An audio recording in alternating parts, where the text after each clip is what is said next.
Tiene la palabra don Luis Enríquez Nistal, consejero delegado de Vocento y padrino de esta promoción.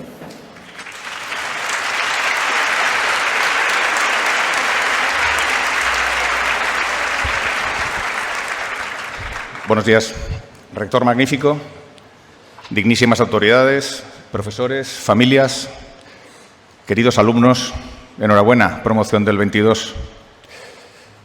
A vosotros os parecerá el Pleistoceno, pero os aseguro que hace nada que yo estaba ahí sentado donde estáis vosotros, aquí en Canto Blanco, con mi promoción del 94. Aquí arriba había un padrino, que no recuerdo quién era, ni una sola cosa de las que me dijo, porque yo estaba ahí sentado donde estáis vosotros esperando que llegara la fiesta que teníamos inmediatamente después y solo estaba pensando en eso. Os parecerá mentira, pero no queda nada para que el rector os llame y os pida que seáis padrinos de la promoción del 2050.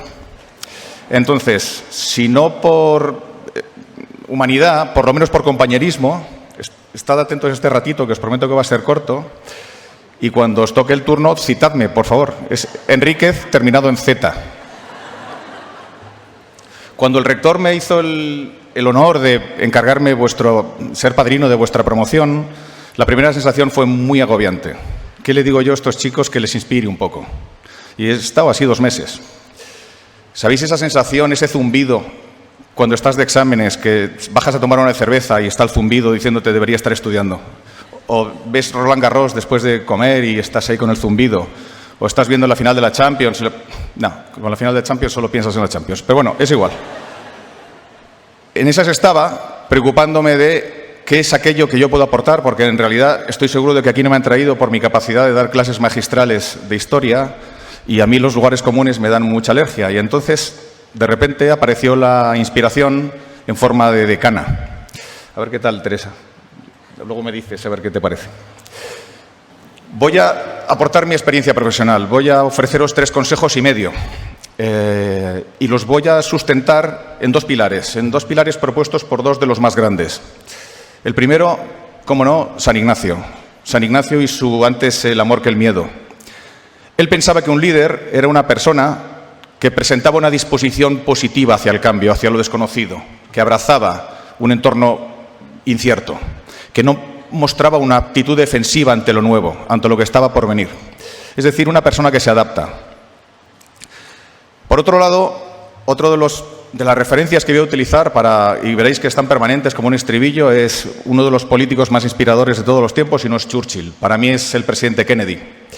En un discurso como este, en la Universidad de Washington, ante alumnos como vosotros, hizo un discurso que luego se dio en llamar el discurso de la paz.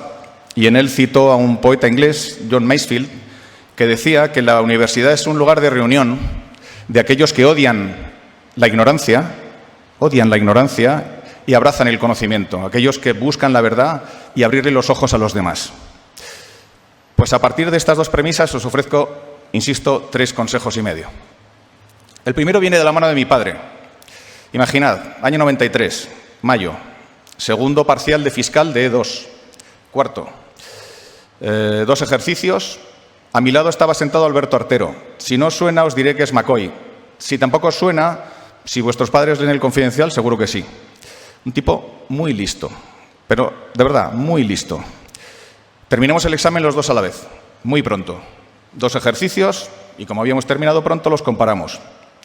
El segundo ejercicio lo teníamos distinto. A mí me invadió el síndrome del estudiante menor y lo cambié. El mío estaba bien.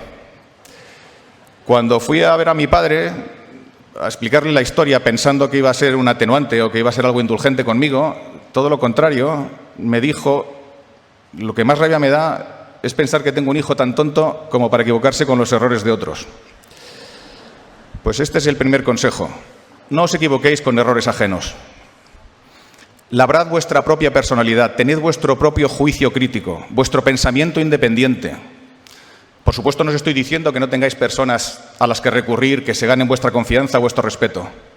Pero sí os estoy diciendo que no aceptéis un porque sí o un porque no, o una directriz que no entendáis, así venga de vuestros padres, de vuestros jefes, del líder del partido al que votéis o del presidente del Real Madrid.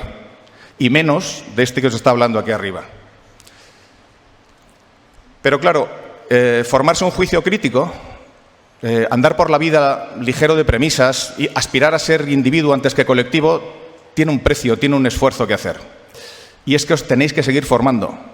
Y tened en cuenta que ya no vais a tener a los profesores ofreciéndoos textos, literatura imprescindible. Vais a tener que hacerlo vosotros solos. Entonces, os enfrentaréis a tener que elegir qué es aquello a lo que os queréis dedicar, no en la parte técnica, que todo el mundo sabe que es de élite, porque estamos hablando de una de las mejores universidades de Europa, sino en la parte humana, en la parte del humanismo. Cuando queráis hacer esto y estéis trabajando en una de las Big Four de auditoría o de consultoría o en un departamento de banca privada o os incorporéis a una empresa de capital riesgo internacional, os aseguro que vais a tener muy pocas ganas de leer los reportajes maravillosos de Peláez en ABC o los libros de espías de McIntyre o los de Talese o ver las películas de Howard Hawks o de Garci o seguir Succession en HBO si no tenéis motivos prácticos para ello, ¿vale?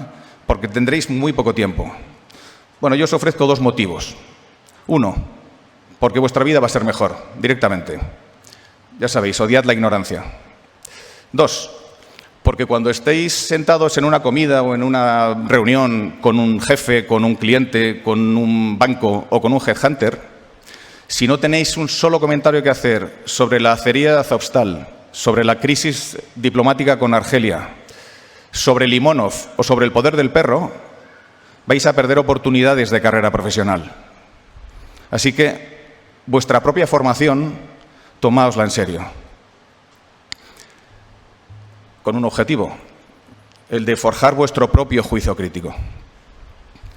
El segundo consejo viene de un aforismo que yo he comprobado real a lo largo de todos estos años, hasta mis 50 años, y es que en la vida solo te arrepientes de lo que no haces.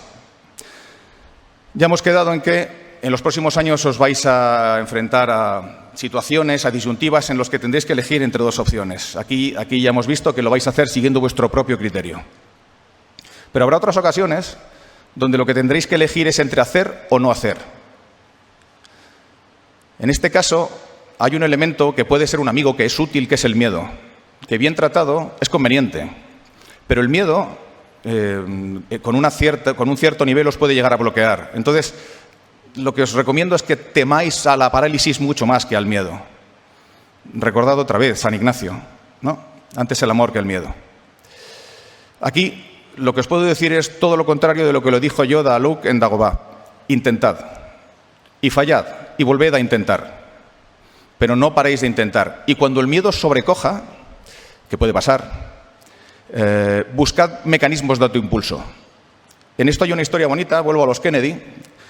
Dicen que el abuelo, cuando era joven, en la campiña irlandesa, volviendo a casa, con amigos, en el trayecto se encontró con un muro muy alto, inexpugnable.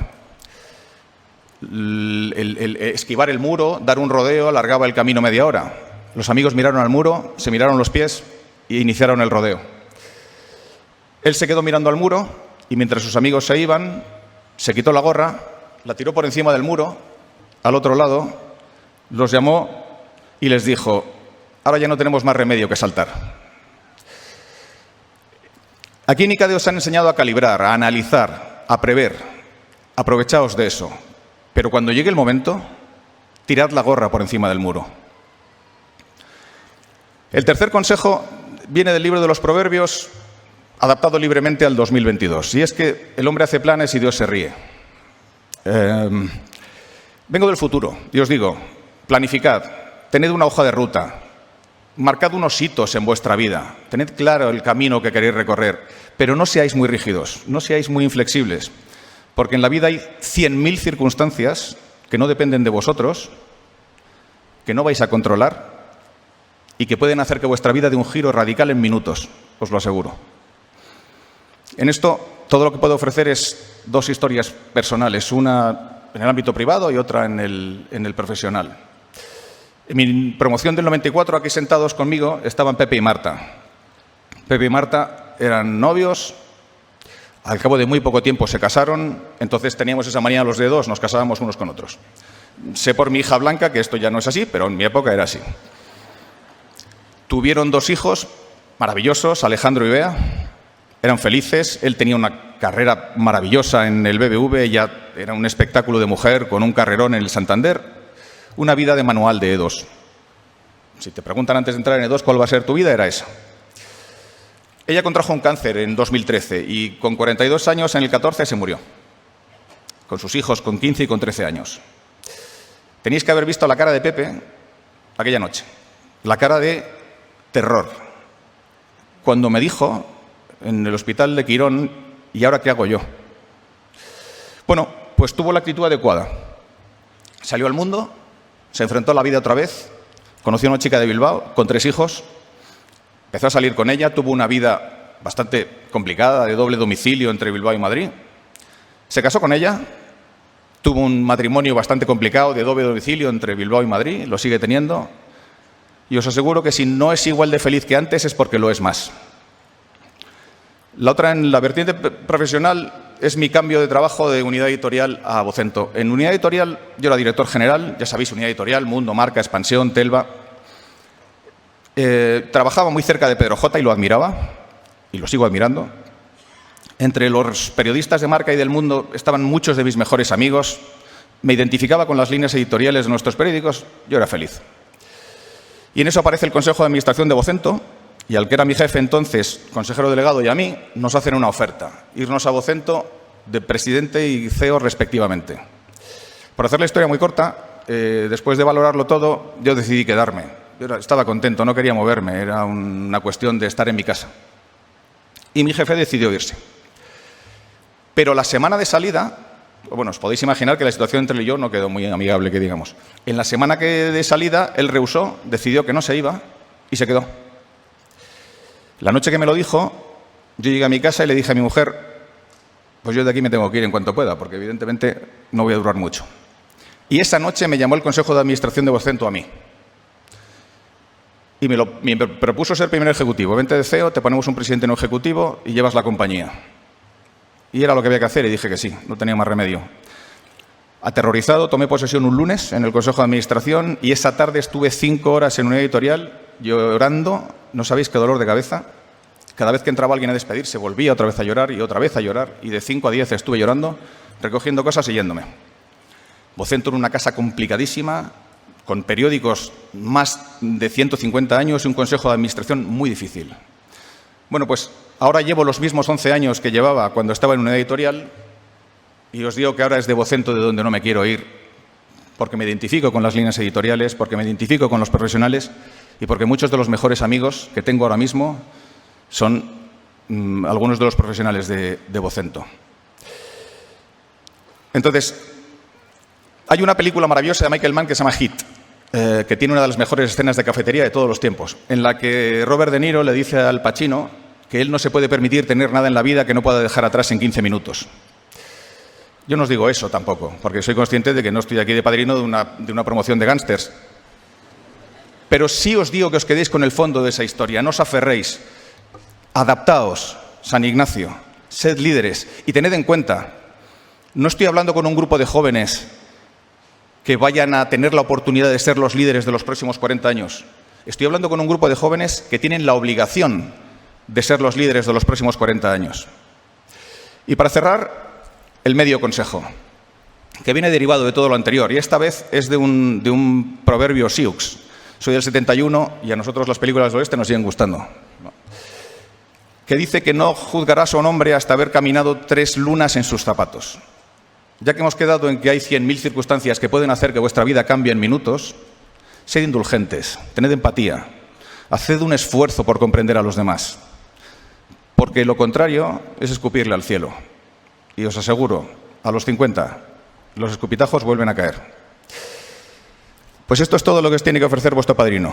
Esto, y que le dejo a la decana el mail por si queréis cualquier cosa, incluido entradas para Madrid Fusión. Enhorabuena, disfrutad de la fiesta que seguro tendréis después y os digo, hacedme caso, empezad a preparar el discurso para que deis aquí en la promoción del 2050 porque el teléfono está a punto de sonar. Muchas gracias.